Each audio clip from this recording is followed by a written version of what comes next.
इस्लाम student पढ़ लेते हैं Moby Dick chapter 4. It was about a week after the celebration on one particular warm and sunny afternoon that we finally heard the familiar call that meant a whale was near. There she blows, yelled Tastago from the crow's nest. अभी तो इनका celebrations ख़त्म ही हुई थी तकरीबन एक हफ़्ता पहले, जबकि इन्होंने पीछे एक वेल का ग्रोह पकड़ा था और ये लोग बड़े खुश थे. अब एक हफ़्ता गुजर चुका था जब इस जश्न को, तो उनको एक गर्म दोपहर में फाइनली फिर से वही आवाज़ सुनाई दी जो कि उनको पिछले हफ्ते सुनाई दी थी एक हफ़्ता पहले, कि देयर शी ब्लोज, यानी वो देखो वो अपना पानी का फव्वारा छोड़ रही है पानी के अंदर. और ज़ाहिर बात है कि ये जो बंदा था वो टैस्टैगो था जिसका काम था क्रोज़ नेस्ट के अंदर बैठना. आपको पिक्चर में नज़र आ रहा है कि व्हाट इज़ अ क्रोज़ नेस्ट. ये वो जगह होती है जहाँ से मल्लाह जो हैं एक बंदे को बहुत ऊंची जगह बैठा देते हैं शिप के ऊपर, ताकि वो आने वाले कोई भी आसपास के ख़तरात से या पायरेट शिप से या कोई दूर नज़र आने वाला आइलैंड से वाकिफ़ कर सके शिप के बाकी क्रू को. तो उसने फिर से आवाज़ लगाई कि वो नज़र आ गई, यानी वो तो समझ रहे थे कि मोबी डिक नज़र आ गई, लेकिन मुमकिन था कि ये कोई और चीज़ हो, यानी कोई और गोल हो whales का. We looked up to see the harpooner waving and pointing frantically. A school of whales about 2 miles east, he shouted. अब हमने जब उनकी तरफ देखा और वो नेज़ा बांध था जो टैस्टैगो था, आपको पता है नेज़ा फेंकता था, वो उसका काम ये था. तो वो अपने हाथ के इशारे से उंगली उस तरफ करके बता रहा था ओवर एक्साइटमेंट से. वो खुश भी था, वो घबराया हुआ भी था और ज़ोर ज़ोर से चीख रहा था. जैसे आपके ट्रेन छूटने वाली होती है ना, तो आपको एक्स्ट्रा एक्साइटमेंट होती है एक तो ट्रेन में सफ़र करने की, और एक ये डर होता है कि कहीं ट्रेन छूट ना जाए. तो बस फ्रैंटिकली लाइक दैट फीलिंग के ओवर एक्साइटेड था. और उसने बोला कि वो देखो पूरा स्कूल ऑफ वेल्स, जब ग्रो में बहुत सारी वेल्स होती है तो हम उनको स्कूल ऑफ वेल्स बुलाते हैं, यानी नंबर ऑफ वेल्स. तकरीबन 2 मील दूर ईस्ट के अंदर उसने कहा कि वो वहाँ पर गोल है पूरा वेल्स का. Chaos broke out on the ship as crew members ran in all direction preparing for the hunt. अब क्या था, अफरा तफरी. चाउस मीन्स अफरा तफरी हो जाना. हर कोई शिप के ऊपर ना अपनी अपनी ज़िम्मेदारी निभा रहा है. कोई इधर भाग रहा है, कोई इधर भाग रहा है, कोई कुछ कर रहा है, कोई अपनी डायरेक्शंस को सीधा कर रहा है हंट की तरफ जाने के लिए, और कोई शिप छोटी वाली बोट्स नीचे गिरा रहा है, अपने क्रू मेंबर्स को इकट्ठा कर रहा है. Once the 3 whale boats had been lowered into the water, the harpooner and the oarsman climbed down rope ladder into the boats and prepared to take up their positions.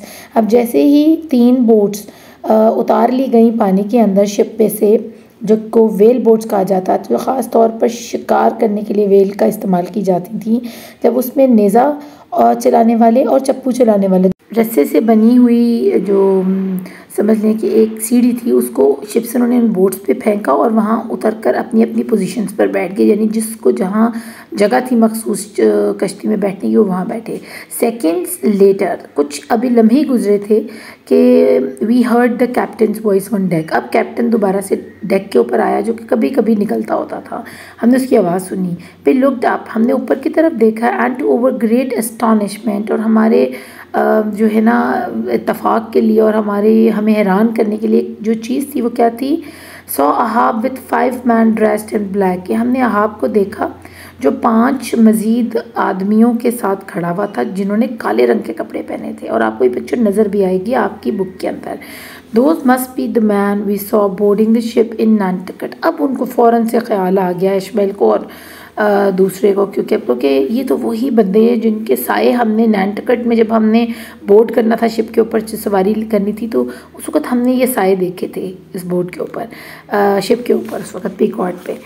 I whispered to Quackegg as we climbed into Starbucks boat. जैसे हम Starbucks की boat के अंदर बैठ रहे थे, मैंने क्विकैग के कान में सरगोशी की. देखा तुमने, ये वही बंदे नहीं थे जो नैंटकट में हमें शिप में नज़र आए थे. द हार्पूनर नोडेड, उसने सर हिला दिया. हार्पूनर कौन है, हमारा क्विकैग. तो उसने अपना सर हाँ में हिलाया. They must have been hiding in the hold, he said. I wonder why they are here. तो क्विकैग ने कहा मुझे लगता है कि इनको छुपाया होगा हाब ने अपने ना कैबिन के अंदर, और मुझे नहीं पता कि ये यहाँ क्या कर रहे हैं, मुझे समझ नहीं आ रही. क्योंकि अगर इस शिप के ऊपर तो सिर्फ उन बंदों का काम है जो वेल के शिकार के लिए सवार हुए हैं। अदरवाइज़ तो और किसी गैर बंदे को शिप के ऊपर समंदर में लेकर जाना एक बहुत बड़ी रिस्क होता है, ठीक है ना। लोग बीमार पड़ जाते हैं, अगर एक बंदा बीमार पड़ जाए पूरा क्रू बीमार पड़ जाता है, तो इसलिए सिर्फ ज़रूरत के बंदों को बोट के ऊपर ले जाया जाता है। I notice the mate exchange confuse glance when they heard the captain tell the mysterious man to untie one of the spare boats and lower it into the ocean।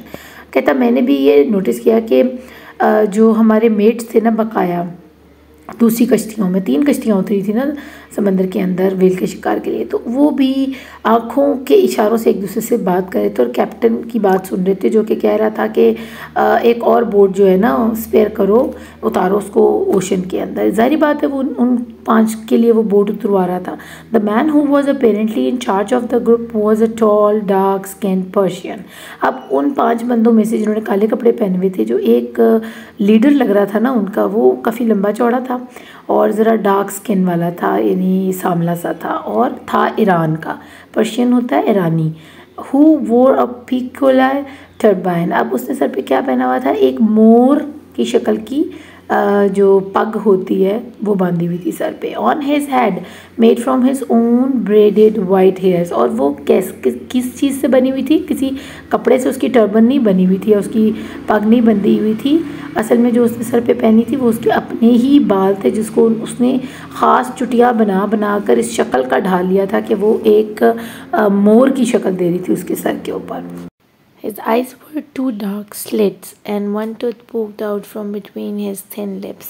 अब उसकी जो आंखें हैं ना, उसके चेहरे पर ऐसे लगते नहीं जैसे 2 कट लगे हों मुंह के ऊपर, जिस तरह ना आंखें नहीं है वो कट्स हैं, डार्क स्लिट्स हैं। और उसका एक दांत जो है वो इतना लंबा था कि वो उसके पतले पतले होंठों से भी बाहर की तरफ निकला हुआ था। कुछ लोगों के होते हैं एक या 2 दांत ऐसे होते हैं जो उनके मुंह से भी बाहर नज़र आ रहे होते हैं, बेशक वो अपना मुंह बंद करके भी क्यों ना रखें।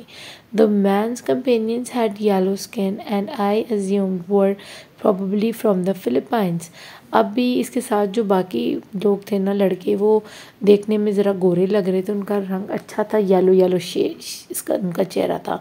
और मुझे ऐसा लग रहा था कि जैसे इनका ताल्लुक़ फ़िलिपाइन से है। और ख़ुद उस बाबे का ताल्लुक़ किससे था, जो टॉल मैन था उसका ताल्लुक़ पर्शिया या ईरान से था। Ready, Fadala, said the captain, turning to address the dark-skinned man। अब हमें पता चल गया कि उसका नाम क्या है। उसका नाम है फडाला, जो कि पर्शियन मैन है और जिसकी आंखें स्लिट लाइक हैं और जिसके एक दांत भी बाहर निकला और उसके सर पर सफ़ेद बालों से ही उसने एक पगड़ी बनाई हुई है। Ready sir, said the man. अब कैप्टन ने उसे कहा, फडाला तुम तैयार हो? उसने कहा, यस सर मैं तैयार हूँ। Then let's go. तो हाँ बोला कि चलो चलते हैं फिर। The captain's boat dropped into the ocean and the 4 whale boats spread out across the water. अब ये चारों की चारी कश्तियाँ जो हैं, जो शिप पे से उतरी हैं वेल बोट्स, अब ये चारों तरफ में फैल गई, ठीक है, पानी में। जहाँ जहाँ उनको खदशा था कि यहाँ पर स्कूल ऑफ वेल्स है या गोल घूम रहा है वेल्स का। Spread out cried Ahab. अब अहाब जैसे ही उस कश्ती में बैठा ना, अपने वाली में जो छोटी उतरी थी, जिसमें वो 5 लोग भी थे, उसने चिल्लाना शुरू कर दिया कि भाई फैल जाओ, इन चारों तरफ से इनको घेर लो वेल्स को। Row man row as if your life depends on it, yelled Starbuck. अब स्टारबक को भी जोश आ गया हाब को देख के, और वो भी कहने लगा कि इस तरह अपना चप्पू चलाओ, इस तरह कश्ती को आगे लेके जो कश्तीबानी करो जिस तरह तुम्हारी ज़िंदगियाँ इसके ऊपर डिपेंड कर रही हैं, यानी तुम्हारी ज़िंदगी मौत का ये वक्त है, ठीक है ना। और वो बेस करके तुम लोग अपने सामने रखो कि ज़िंदगी मौत का ये सवाल है। तो अब सारे जो है ना भाग दौड़ कर रहे हैं ताकि वो स्कूल ऑफ वेल्स को ना काबू करें। हो सकता है मोबी डिक भी इन्हीं में से कोई एक हो। We rowed until our arms burned from the effort, but as we approached the whales, they dived into the water and disappeared। अब क्या जो बाकी सब हैं वो कह रहे हैं जो जिनकी ड्यूटी थी कश्ती को आगे बढ़ाने में, वो इतनी ज़ोर ज़ोर से चप्पू मार रहे थे कि उनके ना बाजुओं में गर्मी पैदा होना शुरू हो गई, और यहाँ तक कि उनकी एफर्ट जितनी थी ना, वो उन्होंने अपने पूरा ज़ोर लगा दिया वहाँ तक पहुँचने के लिए, ठीक है। लेकिन जैसे ही वो इतनी मेहनत करके वेल्स के पास पहुँचे, वेल्स इतनी चला के उन्होंने फ़ौरन गहरे पानी में ना डुबकी लगा दी और गायब हो गई, Kyokek explained to me that this was called sounding and that whales can sound or stay underwater for hours at a time.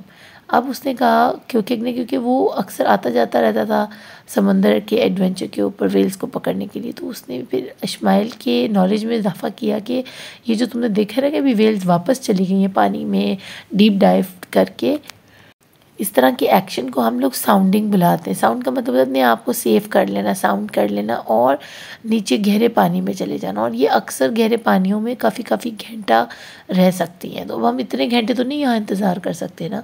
The only hint of the whales presence was a mass of green and blue bubbles. अब उसने कहा अगर किसी ने ये अंदाज़ा लगाना है कि व्हेल्स यहीं मौजूद हैं इसी गहरे पानी में और वो कहीं आगे तैर कर नहीं गई, बस छुपी हुई है नीचे गहरे पानी में, तो उसका तरीका ये है कि पानी की सतह के ऊपर बबल्स आ रहे होंगे ग्रीन और ब्लू, तो उससे पता चल जाता है कि अभी व्हेल्स यहीं पर मौजूद हैं और यही उनकी प्रेजेंस का निशान है। Which an inexperienced whaler could have easily missed. लेकिन जो नए नए व्हेल पकड़ना सीखते हैं ना, क्योंकि अभी वो एक्सपीरियंस उनका नहीं इतना अच्छा होता, तो उनको सारा पानी एक जैसे समंदर का नज़र आ रहा होता है, उनको अंदाज़ा ही नहीं होता कि वो ग्रीन और ब्लू बबल्स ऊपर आ रहे हैं या नहीं आ रहे, वो मिस कर जाते हैं ये वाला सीन, या उनके जहन में भी नहीं आता। Suddenly the whales shoot to the surface and begin swimming in all directions. अब व्हेल्स ने क्या किया, जब अभी ये लोग ये बातें कर रहे थे, एक दूसरे को एक्सपीरियंस शेयर कर रहे थे, तो एकदम से व्हेल जो है ना ऊपर की तरफ उठी पानी में से और चारों डायरेक्शंस की तरफ स्विम करने लगी। The water swirled angrily and we chased after the animals, aware that the high waves could devour us at any movement. अब क्या था कि हमने भी उनको चेस करना शुरू कर दिया। पानी बुरी तरह से, पानी के अंदर चक्कर पैदा हो गए हैं गोल गोल। वर्ड्स कहते हैं स्विर्ल करना, पानी का गोल गोल घूमना, ठीक है ना, क्योंकि अब वो लहरें, आपको पता है वेल कितना बड़ा ह्यूज जानवर है पानी का, दुनिया का सबसे बड़ा जानवर जो है ना वो वेल है। तो वेल जब पानी में तैर रही है तो उससे कितनी बड़ी बड़ी लहरें बन रही होंगी, और फिर एक वेल भी नहीं, काफ़ी सारी वेल्स हैं, तो वो एक अजीब सा गोल दायरा बन गया था उनके इर्द गिर्द बोट्स के। उन्होंने भी पीछा करना शुरू किया, कोई किस डायरेक्शन में वेल को पकड़ने के चक्कर में कोई राइट साइड पे पकड़ रहा है, कोई लेफ़्ट साइड पे पकड़ रहा है, और उनको ये भी अंदाज़ा था कि जितनी बड़ी बड़ी इन जानवरों ने लहरें पैदा की हैं ना, ये लहरें किसी टाइम भी उनको अपना निवाला बना लें। डिवोर का मतलब होता है निगल जाना, हज़म कर जाना, तो वो निगल सकती थी लहरें उनको और वो मर सकते थे। Get ready Queequeg yelled Starbuck. अब स्टारबक जो है ना वो क्या है, हारपूनर भी है, और वो जो कश्ती चलाने वाला ना रोमैन वो भी है वो, और साथ क्यूकैग कौन है, वो हारपूनर है। तो अब स्टारबक उसको कह रहा है रेडी हो जाओ, हमने हारपून फेंकना है, उसकी तरफ नेज़ा फेंकना है। The harpooner jumped to his feet and sat on the edge of the boat. अब हारपूनर कौन है, वही क्यूकैग। एकदम से उसने जंप की और जो वो बोट में बैठा हुआ था ना वो खड़ा हो गया उसके बिल्कुल एजेस के ऊपर, जो कश्ती के एज होते हैं किनारे। His हारपून shining in his right hand. अब उसका जो नेज़ा है वो उसके सीधे हाथ में चमक रहा था, ऐसे पकड़ के ना एक्शन करके वो खड़ा हुआ था। As the harpooner prepared to take aim, the boat shook violently. It felt as if we had been hit by an earthquake. अब जैसे क्यूकैग ने नेज़ा सेट किया, उसको निशाना बांधा उसको मारने के लिए, इतने बुरे तरीके से कश्ती डोली जिस तरह के ज़लज़ला आ गया। और पानी में आपको पता है ज़लज़ला तो आता नहीं है, लेकिन पानी इतनी ज़ोर से मूव किया कि उनकी पूरी कश्ती हिल के रह गई। The sail collapsed and I felt the boat break beneath me. अब क्या हुआ कि जो सेल है ना हमारा, हम सेल जो कर रहे थे, जो मलाह था, वो तो नीचे गिर गया पानी के अंदर, और मुझे ऐसे लगा कि जैसे हमारी कश्ती जो है ना वो नीचे से टूट गई है पूरी की पूरी। The whale Queequeg had been aiming at had smashed into us and we were all tossed into the water helplessly. अब जिस तरफ क्यूकेग जो है ना जिस वेल का निशाना बांध रहा था वो वही वेल आके इनके अंदर टकरा गई, और इतने बुरे तरीके से टकराई कि इनको बिल्कुल हिला के रख दिया। और ये अब पानी के अंदर क्या कर रहे थे, टोस कर रहे थे, कभी ऊपर कभी नीचे हो रहे थे पानी में। बिल्कुल हेल्पलेसली, कोई इनकी मदद के लिए नहीं था, कोई पास नहीं था इनके। It took about an hour for the Pequod to rescue us. अब सब जो है ना पानी में घूम रहे हैं, कश्तियाँ उन्होंने सबकी तोड़ दी हुई है नीचे से। और पिकॉय क्या है इनकी अपनी शिप, उसको तकरीबन 1 घंटा लगा इन सबको ढूंढ कर निकालने में पानी में से। We learn later that none of the other boats had much luck either. लेकिन हमें जब हम पीकॉट के ऊपर चढ़े तो हमें अंदाज़ा हुआ कि हमारे साथ जो बाकी 3 कश्तियाँ उतरी थी ना, वो इतनी खुश नसीब नहीं थी जितनी कि हमारी वाली थी। यानी इनको भी नुकसान पहुंचा था, लेकिन बाकी जो 3 थी वो तो बिल्कुल ही गायब हो चुकी थी। Our first attempt to capture a whale had been unsuccessful, and needless to say, the crew was in very low spirit that night. After dinner, the conversation turned to Fadala and his man. अब सब जो है ना वो गिरे पड़े हैं समझने के, जिस तरह बंदा नाउम्मीद नहीं हो जाता, क्योंकि वो एक भी वेल को पकड़ने में कामयाब नहीं हो सके। और आपस में ना जो उनकी स्पिरिट है ना, लो स्पिरिट हो गए हैं, जैसे हिम्मत हार नहीं जाता बंदा। उस रात वो आपस में बैठे हुए हैं और ना एक दूसरे से यही बात कर रहे हैं कि ये जो है ना काम ठीक नहीं हुआ है। तो अभी जब इन्होंने खाना खा लिया तो इनकी जो बातचीत खाने के बाद शुरू हुई ना, वो स्टार्ट हुई उसी फडाला, उसी पर्शियन आदमी और उसके साथ जो फिलिपीनीज थे आदमी, उनके बारे में। Say Starbuck, what do you think of the strange man the captain brought on board? Asked stub.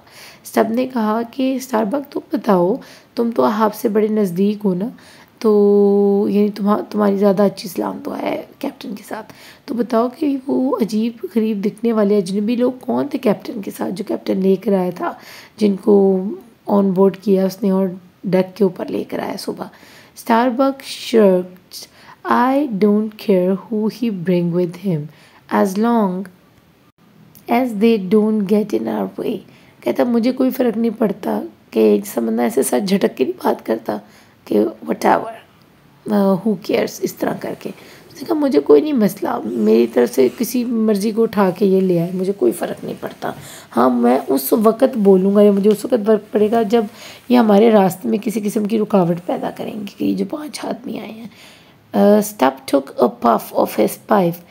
Peleg and Bildad probably told the captain not to take part in any whale hunt because of his leg. अब stub ने जो है ना, उसने हाथ में pipe पकड़ा हुआ था जिसमें आपको पता है ना वो तंबाकू डाल के तो सिगरेट पीते हैं, पर पुराने वक्त में अब भी पाइप के ज़रिए वो लोग ना सिगरेट पीते हैं। उसका एक पफ लगाया उसने जो धुआं छोड़ते हैं, ठीक है। और पेलेग और बिलदाद का नाम लेके कहता है कि उन्होंने कैप्टन को मना किया था कि आप किसी किस्म के हंट में ना आए, क्योंकि हम जब भी शिकार करने जाए ना, आप ना हमारे साथ जाया करें, आपकी एक टांग जो है ना वो वैसी वो आर्टिफिशियल लगी हुई है, तो आप ऊपर ही रहा करें शिप के। He obviously decided to bring along his own crew and command his own whale boat. He is a determined man that Ahab. अब उसने अपना यानी जस्टिफिकेशन दे रहा वो कि आखिर वो समुंदर की लहरों को उसने अपनी कश्ती क्यों उतारी। उसने कहा देखें, जब उसको फिलगैग और बिलदाद ने मना किया था ना कि आप कैप्टन मत उतरा करें हंट करने के लिए वेल को, हम काफ़ी हैं, हम कर लेंगे आपके लिए। तो अब उसने कहा ये लोग तो मेरी बात सुनते नहीं हैं, तो चलो मैं अपने ये 5 बंदे अपने साथ बोट में रखता हूँ जो कि मेरी मदद करेंगे। और मैं तो ये आप जो है ना बड़ा पक्का बंदा है। ये सब जो है ना सारी बातें कर रहा है किसके साथ? स्टारबक के साथ लगा हुआ है बातें करने डेक के ऊपर। I am not sure I like the Fedallah fellow, said Stubb after a brief pause. There is something strange about him. There is a rumour going around that he has the ability to see the future. अब जो Starbuck है ना वो कहता है भाई मुझे तो फडाला फेलो बड़ा अच्छा लगा है, वो जो है ना उसकी अजीब सी स्ट्रेंज दिखने वाली लुक जो है ना मुझे बहुत पसंद आई है। और मैंने सुना है कि ये एक ना रूमर है, एक झूठी खबर भी कह सकते हैं कि एक खबर है जो घूम रही है चारों तरफ कि ये जो है ना फ्यूचर के बारे में जानता है, ये फ्यूचर का अंदाज़ा करके बता देता है, या ये फोर्थ सीइंग है या सिक्स सेंस बड़ी तेज़ है, या फ्यूचर के बारे में लोगों को बताता है। यानी जिस तरह हम नजूमी होते हैं ना, फ्यूचर का थोड़ा बहुत हाल बता देते हैं कि आने वाला वक्त कैसा होगा। स्टारबक ने अब फिर एक दोबारा उसने अपने वो जो है ना पाइप में से धुआं उड़ाया, लेकिन अब फिर मज़ीद और कुछ नहीं बोला, चुप चुप रह गया, उसने कोई बात का जवाब नहीं दिया। Within a few days, the Pequod had reached the Cape of Good Hope at the very tip of Africa. ये टिप ऑफ अफ्रीका यानी अफ्रीका के बिल्कुल कोने के ऊपर, नुक्कड़ के ऊपर जैसे आप कह दें, बिल्कुल एज के ऊपर एक आइलैंड सा है, केप ऑफ गुड होप। पानी का ही वो इलाका है। तो इनकी जो जहाज़ है वहाँ तक पहुँच गया। ये अब कुछ दिन गुजर चुके हैं उस वाक़े को, जब कि इनकी सब बोट्स टूट गई और वेल जो है ना वो ये लोग पकड़ नहीं पाए हैं। This was a particularly dangerous stretch of water. Our ship was hammered by furious storms and rough waves, and there were moments when I was quite convinced that we would sink. अब ये इलाका जो है ना cap of good hope, यहाँ पर बड़ा गहरा पानी है और अजीब तरह की बड़ी बड़ी लहरें उठती हैं। और अब ये याद रखें कि ये जो अफ्रीका का इलाका है ना, ये आता है इक्वेटर के अंदर। इक्वेटर में बड़ी तेज़ हवाएं चलती हैं, गर्म हवा होती है जो उठती है नॉर्थ की तरफ जाती है और ठंडी होकर फिर वापस आती है। तो यहाँ जो लहरें हैं ना वो बहुत बड़ी बड़ी हैं और यहाँ पर बहुत ऑन एंड ऑफ जो है ना बारिशें और तूफ़ान इस पट्टी पे होती रहती हैं जो केप ऑफ गुड होप की इलाका है पानी का। तो अब इसने कहा कि यहाँ पर इतना ख़तरनाक तूफ़ानों का हमने सामना किया और इतनी बुरी वेव्स थी, इतनी तेज़ हवा थी कि हथौड़े की तरह ये तूफ़ान हमें लग रहे थे और हमें लगता था कि बस हमें यकीन हो चला था कि किसी भी लम्हे हम अपनी पीकवर्ड समेत जो है ना इस गहरे समंदर में डूबने वाले हैं। It was thanks to Ahab impressive leadership that we manage to go past the Cape and enter the calmer waters of the Indian Ocean. पर अहाब क्योंकि एक बहुत समझदार किस्म का कैप्टन था, तो बड़ा इम्प्रेसिव लीडर भी था वो, लीडरशिप क्वालिटीज़ थी उसकी। तो उसने बड़े अच्छे से गाइड किया इस वक्त में जबकि वो केप ऑफ गुड होप के इलाके से गुजर रहे थे और उसको बताया लोग सारे क्रू को कि हिम्मत रखिए और क्या तरीका है इस तूफ़ान से बच के निकलने का। तो फिर उसने मैनेज कर लिया कि वो केप से निकल कर इस इलाके से एंटर हो गया कालमर के इलाके में, कालमर वाटर्स की, जो कि इंडियन ओशन का इलाका बनता है। इंडियन ओशन और अरेबियन ओशन साथ साथ हैं, यानी पाकिस्तान कराची की पट्टी जो आ जाती है, ठीक है ना, जो कोस्टल लाइन चल रही है वो सारा अरेबियन ही है। We followed a north easterly course towards the island of Java.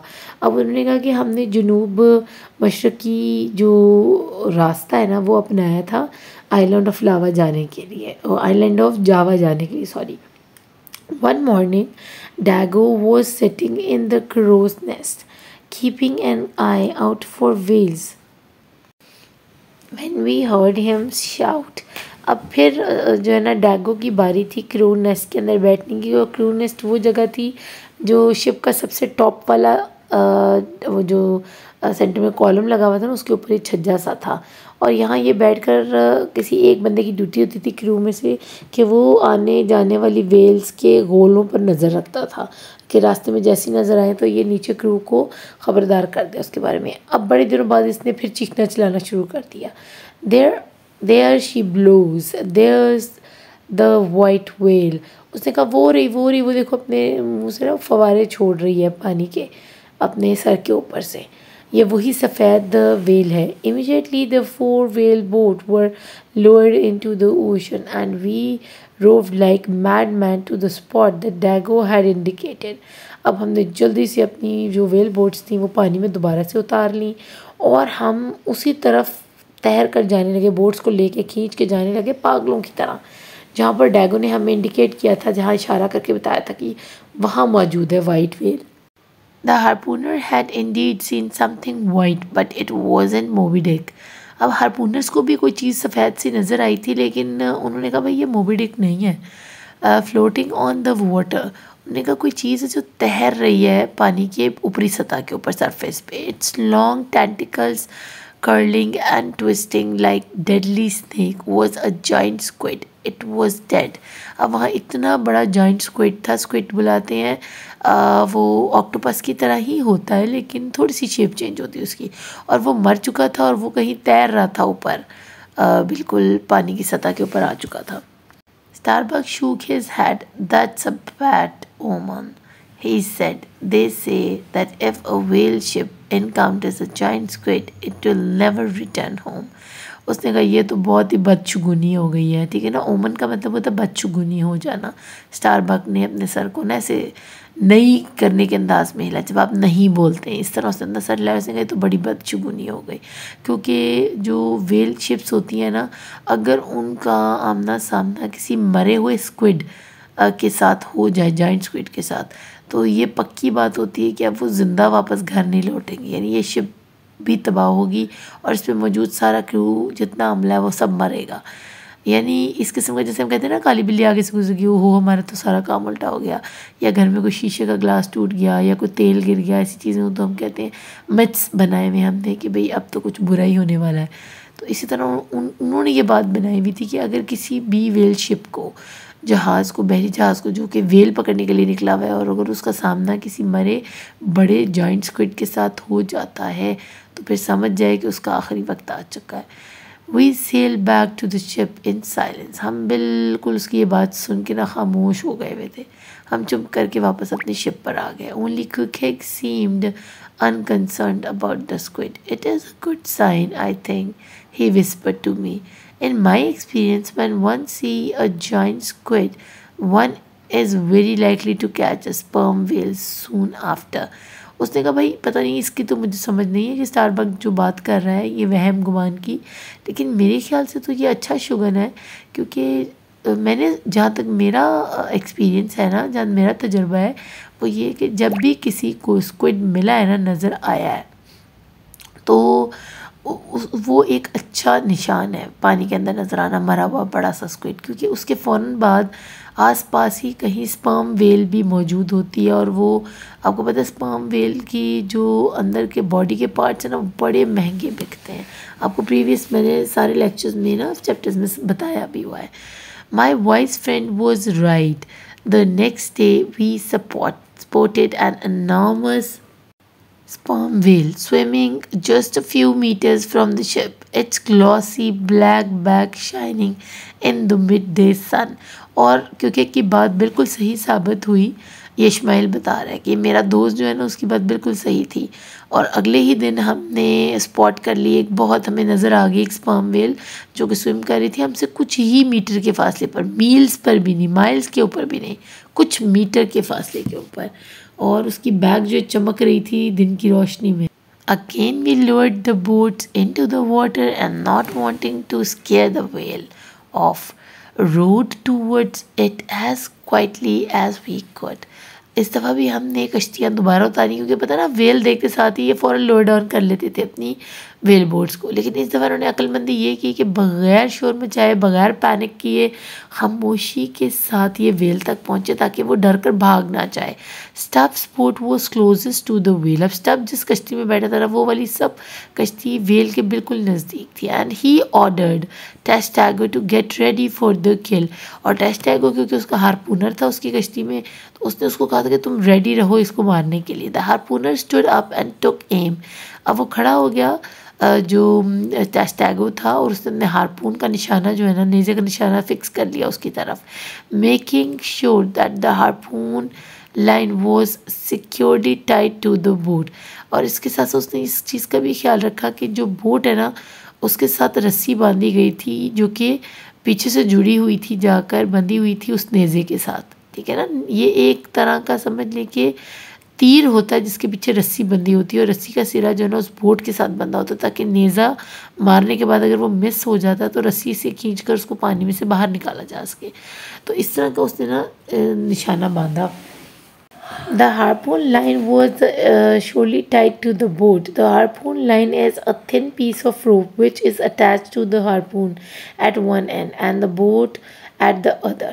अब मैंने जैसे आपको बताया कि ये जो हार्पून लाइन है ना, ये कुरपत्ती सी रस्सी होती है ताकि किसी चीज़ को फेंकने के बाद वापस खींचा जा सके पानी में से, ठीक है। तो ये एंड पर बंधी होती है हार्पून के, और इसी रस्सी का दूसरा सिरा कश्ती के साथ बंधा होता है कि अगर आपके हाथ से गलती से ये हार्पून पानी में गिर भी जाता है ना तो उसको बाहर निकालना आसान हो जाता है, ठीक है। या अगर ये हार्पून जाके सीधा लग जाता है नेज़ा वेल को, तो उस तक पहुंचने के लिए भी इस रस्सी को पकड़ के बोट को नज़दीक ले जाया जाता है। तो उसने ना ये सारा इंतज़ाम करके रखा हुआ था।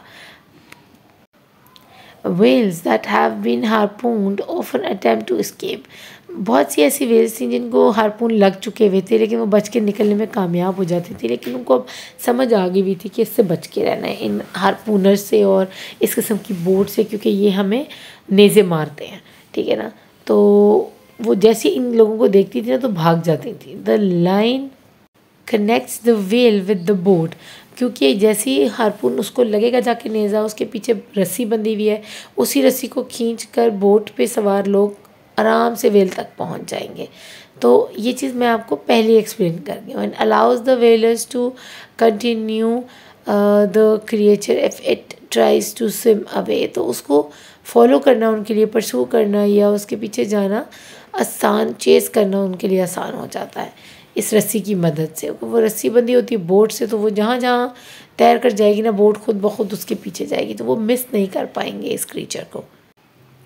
It is extremely dangerous to stand in the way of the harpoon line. Once a harpoon line जैसे वो टाइटन होगी ना, जैसे किसी को लग गई तो इतनी टाइट हो जाती है, आपने नेज़ा मारा, वो वेल को लग गया, अब रस्सी स्ट्रेट हो गई, उसमें स्ट्रेच आ गया, उसमें टेंशन बन गई है, वो खिंचाव पैदा हो गया, तो वो इतनी बारीक होती है कि किसी भी बंदे का सर आसानी से कट सकता है इस रस्सी की वजह से, अगर वो टच कर गई किसी को। तो बड़ा मुश्किल होता है उस रस्सी के साथ अपने आप को खड़ा रखना, पास रहना उसके, क्योंकि बहुत शार्प हो जाती है और किसी को भी आसानी से दो टुकड़ों में तकसीम करके मार सकती है। अब शिकार का बाकायदा आगाज़ हो गया था। We watch with excitement as Tashtego harpoons flew through the air and sank into the whale's side. Harpoon line became tense and the boat was pulled forward for several minutes at high speed and the whale tried to get away. अब उसने जब फेंका ना टैगो ने अपना harpoon, तो वो direct जाके हिट किया उस वाइट वेल की साइड के अंदर, जाके चुप गया उसके, समझ के कमर की साइड के अंदर धंस गया। अब जैसे धंसा तो आपको पता है ना, अगर आपको कोई सुई चुभती है तो एकदम से आपकी बॉडी एक्ट करती है।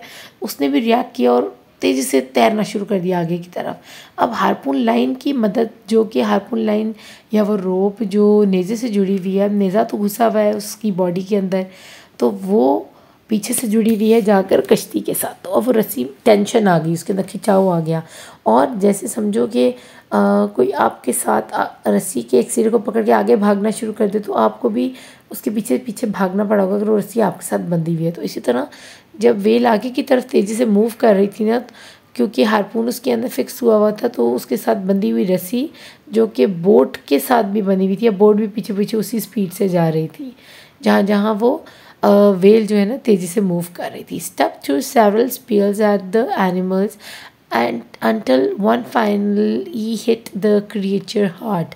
उसने इसी दौरान, जब वो तेज़ तैर रही थी और उनकी बोट भी साथ साथ उसकी तैर रही थी तेज़ी से, बड़ी स्टारबक ने मारी उसकी तरफ, स्टब ने, सॉरी, स्पीयर्स होती हैं तीरनुमा छोटे नेज़े जिसको बुलाते हैं, मारता गया और वो फाइनली एक जो है ना जाके उसके दिल में जाके लग गया।